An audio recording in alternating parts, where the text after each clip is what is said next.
नमस्कार, जी न्यूज देख रहे हैं आप। मैं हूं अदिति अवस्थी और दोपहर 3 बजे के बुलेटिन की शुरुआत इस वक्त की सबसे बड़ी खबर के साथ करते हैं।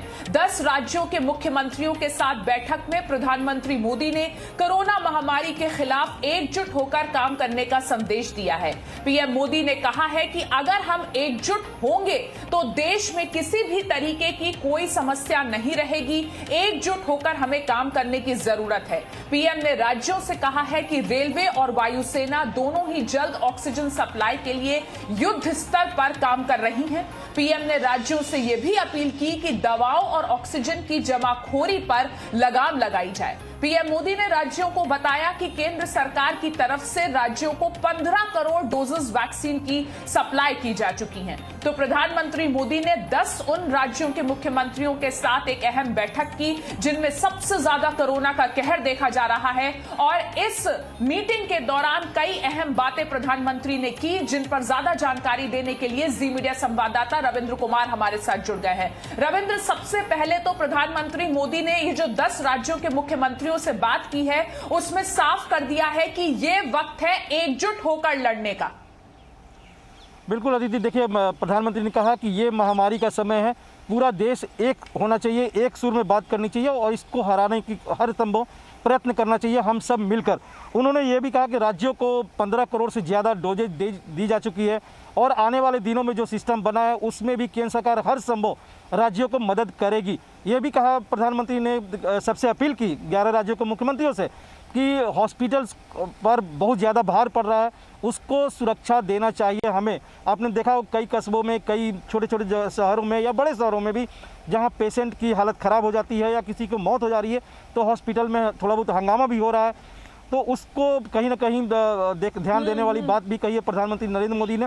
और एक तरह से कहा गया है कि जो कोरोना की महामारी फैली है, 11 राज्यों में सबसे ज़्यादा केसेज है, उसको कंट्रोल करने के लिए हर संभव प्रयत्न करना चाहिए, जो पिछले साल हम सब मिलकर किए थे। एक और अदिति बता दें कि अभी अभी सरकार ने यह भी घोषणा की है कि जो भी गरीब हैं उनको न्यूट्रिशियस फूड मिले, वो कहीं भी किसी तरह से भुखमरी के शिकार न हो, माइग्रेट न करें मजबूरी में। इसलिए हर गरीब को 80 करोड़ गरीबों को 5 किलो फूड ग्रेन्स मिलेगा और इस पर केंद्र सरकार 2600 करोड़ रुपया खर्च करेगी अगले 2 महीने में, मई और जून तक। यानी जिस तरह से पिछले साल आपने देखा हो कि माइग्रेशन होने के बाद सरकार ने इस तरह का फैसला लिया था, सभी मजदूरों को, सभी गरीबों को खाद्यान्न देने के, 80 करोड़ लोगों को इससे फ़ायदा हुआ था, वो कंटिन्यू रहेगा मई और जून तक। तो एक तरफ कोरोना से लड़ने के लिए राज्यों से सहयोग, राज्यों को हर तरह की मदद की आश्वासन दिया प्रधानमंत्री ने, और दूसरी तरफ देशवासियों को, खासकर गरीबों को, वो भूखे न रहें, इसके लिए भी कहीं ना कहीं सरकार ने एक बड़ी घोषणा की है। 5 किलो अनाज हर गरीब को मिलेगा, 80 करोड़ लोग इससे फ़ायदा होगा इस घोषणा से। जी रविंद्र, ये आपने एक अहम जानकारी दी। इसके साथ ही जो प्रधानमंत्री ने मुख्यमंत्रियों के साथ बैठक की उसमें उन्होंने जो ऑक्सीजन की किल्लत की बात हर राज्य और हर अस्पताल कर रहा है, पीएम ने यहां साफ किया कि रेलवे और वायुसेना दोनों ही इस ऑक्सीजन सप्लाई के लिए अब युद्ध स्तर पर काम करने वाली हैं। और आज ही से हम देख रहे हैं किस तरीके से ऑक्सीजन के जो टैंकर्स है उनको एयरलिफ्ट करने की कवायद शुरू हो गई है। बिल्कुल, अब देखिए कि पिछले 8 दिन में अगर प्रधानमंत्री ने 4 बार ऑक्सीजन निर्माताओं से बातचीत की है, मुख्यमंत्रियों से कई बार बातचीत कर ली है, जो वैक्सीन निर्माता है उनसे लगातार वो संपर्क में है, उनसे लगातार बातचीत कर रहे हैं। तो कहीं ना कहीं एक तरफ वैक्सीन की जो नई स्कीम 1 मई से चालू हो रही है उस पर भी पूरी तरह से तैयारी की जा रही, राज्यों को सहयोग देने की बात भी प्रधानमंत्री ने इस बैठक में कही है। दूसरी तरफ गरीबों की बात कही गई है और तीसरी तरफ ये कि ऑक्सीजन की किसी तरह की कमी न हो, उसके लिए ऑक्सीजन निर्माताओं से ही बातचीत की जा रही है। वायुसेना के जो हेलीकॉप्टर हैं उनको भी लगाया गया है। रेलवे के लिए अलग से ग्रीन कॉरिडोर बनाया जा रहा है ऑक्सीजन एक्सप्रेस के लिए, जो जगह जगह से जहां जहां पर ऑक्सीजन का निर्माण होता है वहां से वितरण कर सके, सुरक्षित ले आए और हर हॉस्पिटल को ऑक्सीजन मिले। जो राज्यों का कोटा था उसे भी बढ़ाया गया, खासकर दिल्ली को अगर देखा जाए तो 350 से ज़्यादा MT पर डे के हिसाब से उसको बढ़ाया गया है। बेड की संख्या भी दिल्ली में सैकड़ों की संख्या में बढ़ाई गई है, DRDO द्वारा हज़ारों की संख्या में बढ़ाई गई है केंद्र सरकार द्वारा। तो कहीं ना कहीं केंद्र सरकार इस आपदा में अपनी तरफ से भरपूर कोशिश कर रही है, राज्य भी अपनी तरफ से कर रहे हैं। और जाहिर तौर पर यही प्रधानमंत्री का कहना है कि संघीय ढांचे में राज्य सरकार और केंद्र सरकार दोनों मिलकर, न कि एक दूसरे पर आरोप लगाकर इस महामारी को हरा सकते हैं, बल्कि एक सुर में अगर हम बात करें तो इस महामारी पर भी विजय पा सकते हैं। जी बिल्कुल रविंद्र, और प्रधानमंत्री मोदी ने यहां राज्यों के मुख्यमंत्रियों को यह भी अपील की कि दवाओं की और ऑक्सीजन की जमाखोरी पर लगाम लगाई जाए। अक्सर हमने देखा है पिछले 1 से 2 दिनों के बीच, खास तौर पर दिल्ली के मुख्यमंत्री अरविंद केजरीवाल, जब से ऑक्सीजन का कोटा केंद्र सरकार ने दिल्ली के लिए बढ़ाया है, वो इस बात की शिकायत कर रहे हैं कि ऑक्सीजन का कोटा बढ़ाया गया है लेकिन ऑक्सीजन दिल्ली तक पहुंच नहीं पा रहा है। ऐसे में प्रधानमंत्री की यह अपील भी बहुत अहम हो जाती है कि कोई भी राज्य हो वो दवाओं की और ऑक्सीजन की जमाखोरी बिल्कुल ना करे। बिल्कुल, आप देखिए कि कहीं ना कहीं आप देखें रेमडेसिविर जो इंजेक्शन है उसकी किस तरह से कालाबाजारी हो रही है, किस तरह से वो फेक इंजेक्शन बाजार में आया हुआ और हजारों में नहीं बल्कि लाखों में बिक रहा है, इस तरह के भी आरोप लग रहे हैं। इस पर रोकथाम राज्य सरकारें ही कर सकती है, कानून व्यवस्था उन्हीं को देखना है, उनके पास बड़ा सिस्टम है राज्यों में इस तरह के कंट्रोल करने का। तो प्रधानमंत्री ने साफ तौर पर कहा कि हमको सबको राहत देनी है, लेकिन जो जमाखोरी कर रहे हैं, कालाबाजारी कर रहे हैं, उन पर लगाम लगाना होगा और ये राज्यों की बड़ी भूमिका होगी, इसमें उनकी बड़ी जिम्मेदारी है इस तरह के रोकथाम करने के लिए। तो कहीं नहीं ऑक्सीजन की जो सप्लाई है वो निर्बाध हो, कोई भी स्टेट दूसरे स्टेट में जाने से रोक नहीं सकता। ये भी प्रधानमंत्री ने कहीं ना कहीं संकेतों में कहा। हर स्टेट को जो कोटा बढ़ा है, क्योंकि आप देखिए पिछले 1 महीने से लगातार हर स्टेट अपने अपने जो कोटा होते हैं, अपनी अपनी जो ज़रूरतें हो वो केंद्र सरकार को भेजती थी और केंद्र सरकार उसकी पूर्ति करती थी। लेकिन एकाएक महामारी में पीड़ितों की संख्या कई गुना बढ़ गई, इसलिए कहीं ना कहीं ये किल्लत सब जगह दिखाई दे रही है। उसकी कमी को दूर करने के लिए वायुसेना को लगाया गया है, रेलवे की पूरी मदद ली जा रही है और जो ऑक्सीजन प्लांट है वहाँ से प्रोडक्शन बढ़ाने की भी बात कही गई है और उनको निर्देश दिया गया है कि ज़्यादा से ज़्यादा प्रोडक्शन बढ़ाया जाए। यहाँ तक कि जो बंद प्लांट है बरौनी और कई दूसरे जगहों में, उनको भी ऑक्सीजन के निर्माण के लिए चालू किया गया। तो अपनी तरफ से हर जगह कोशिश की जा रही है, लेकिन चूंकि पैमाना बहुत बड़ा है, देश बहुत बड़ा है, आबादी बहुत बड़ी है, पीड़ितों की संख्या बहुत बड़ी है, तो जाहिर तौर पर ये केओस दिख रहा है। इसमें सबका सहयोग चाहिए, यही प्रधानमंत्री ने अपील की है सभी राज्यों के मुख्यमंत्रियों से। जी, और जिस तरीके से प्रधानमंत्री ने रविंद्र बताया, आपने भी जानकारी दी कि 15 करोड़ डोजेस वैक्सीन की सप्लाई की जा चुकी है राज्यों को। 1 मई से जब 18 साल से ज्यादा के युवाओं को वैक्सीन लगेगी, सबसे बड़ा दुनिया का ये टीकाकरण अभियान है, इसके लिए भी तैयारी केंद्र सरकार ने पूरी कर ली है। बिल्कुल, देखिए इस बार राज्यों को अहम जिम्मेवारी दी गई, क्योंकि अभी तक जो 45 साल तक के टीकाकरण हो रहा था वो पूरी तरह से अगर देखा जाए तो केंद्र सरकार के हाथ में था, लेकिन 15 से 45 की जो नई आयु सीमा रखी गई है उसमें राज्यों की महत्वपूर्ण भूमिका होगी। इसलिए आपने देखा कि 28 तारीख को सबको रजिस्ट्रेशन कराना होगा। उसके पहले जो भी टीका केंद्र पर ज़्यादा था, अगर आधार कार्ड लेकर गया तो वहाँ पर वैक्सीन अवेलेबल होने पर उसका टीकाकरण हो जाता था।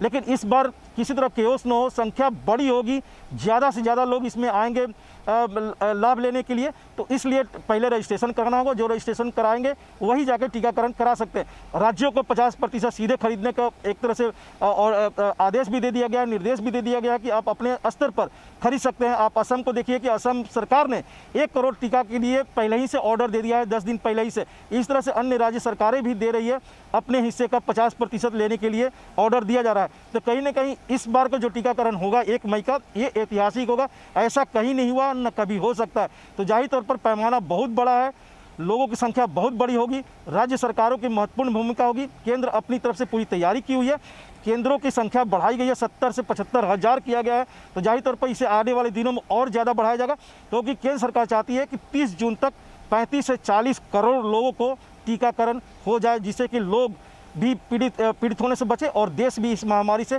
बहुत हद तक निकल पाए। जी, और रविंद्र, हमने देखा कि दिल्ली के मुख्यमंत्री केजरीवाल इस मौके पर भी 1 नेशन 1 रेट फॉर वैक्सीन की बात करते नजर आए। देखिए, एक अजीब सा हुआ। प्रधानमंत्री के साथ जो 11 राज्यों के मुख्यमंत्रियों की बैठक चल रही थी, तो इसके पहले ये तीसरी बैठक थी। अगर देखा जाए हाल के 5 दिनों के अंदर, एक 17 तारीख हुआ, फिर 18 तारीख को भी हुआ था। तो कहीं ना कहीं उसमें सभी राज्य सरकारें अपने सुझाव देते हैं और हमने अभी तक क्या स्टेप उठाया इसकी जानकारी देते हैं। कई राज्य सरकारों ने इसकी जानकारी भी दी, लेकिन दिल्ली सरकार के मुख्यमंत्री अरविंद केजरीवाल ने भी अपनी तरफ से सुझाव दिया, अपनी तरफ से जो काम किया गया है उसकी जानकारी भी दी।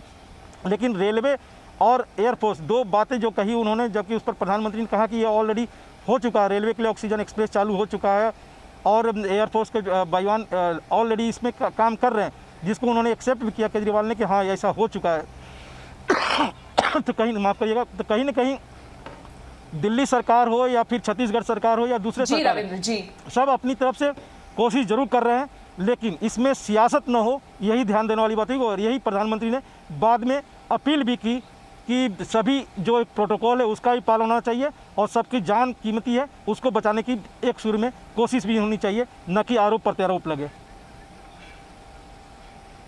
जी रविंद्र, बहुत बहुत शुक्रिया इस पूरी जानकारी के लिए। तो अपने दर्शकों को एक बार फिर से बता दें कि 10 राज्यों के मुख्यमंत्रियों के साथ बैठक में प्रधानमंत्री मोदी ने कोरोना महामारी के खिलाफ एकजुट होकर काम करने का संदेश दिया है। प्रधानमंत्री मोदी ने कहा है कि अगर हम एकजुट देश की तरह काम करेंगे तो कोई समस्या नहीं होगी। प्रधानमंत्री ने राज्यों से कहा है कि रेलवे और वायुसेना दोनों ही जल्द ऑक्सीजन सप्लाई के लिए युद्ध स्तर पर काम करने वाली हैं। पीएम ने राज्यों से यह भी अपील की कि दवाओं और ऑक्सीजन की जमाखोरी पर लगाम लगाई जाए और साथ ही राज्यों को बताया कि 15 करोड़ डोजेस वैक्सीन की केंद्र की तरफ से राज्यों को सप्लाई की जा चुकी हैं।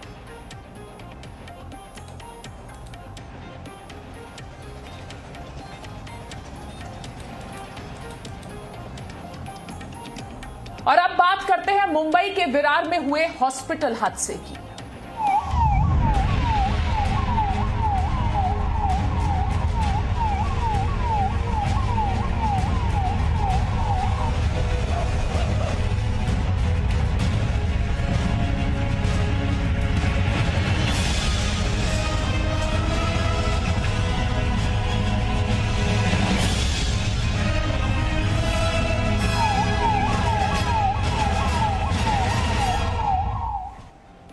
मुख्यमंत्री उद्धव ठाकरे ने विरार हादसे की जांच के आदेश दिए हैं।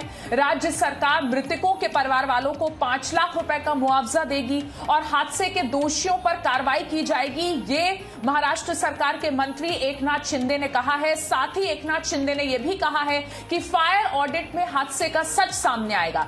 विरार कोविड अस्पताल में आग लगने से 14 लोगों की मौत हुई है और आज सुबह आई इस दुखद खबर के बाद अब जो जानकारी मिल रही है उसके मुताबिक राज्य सरकार ने इस मामले में हादसे की जांच के आदेश दे दिए हैं और साथ ही मृतकों के परिवार वालों को 5-5 लाख रुपए मुआवजा देने का ऐलान किया है और जो घायल हुए हैं उनके परिजनों को 50,000 रुपए देने का भी ऐलान किया है। नहीं, यहाँ पर जो दुर्घटना हुई है बहुत ही दुखद है, ये दर्दनाक घटना है और ऐसी घटना हुई है उसमें 13 लोगों की जान गई है, 13 लोगों की मृत्यु हुई है। ये बहुत ही दुखद घटना है और इसकी तो जांच होगी, चौकसी होगी, जिसके ऊपर जो दोषी पाए जाएंगे उनके ऊपर कार्रवाई होगी। लेकिन अभी जो यहाँ पर जो बाकी पेशेंट्स हैं उनको दूसरे अस्पतालों में शिफ्ट करने का काम शुरू है। उनकी जान बचाने को हम लोग पहले प्रायोरिटी दे रहे हैं और उसके बाद जो भी बाकी बातें हैं वो सब होगी। मुख्यमंत्री महोदय जी से मैंने अभी बात की है, उन्होंने भी वैसे स्पष्ट सूचना आदेश दिए हुए हैं कि किसी को भी बख्शा नहीं जाएगा जो भी इसमें दोषी पाया जाएगा।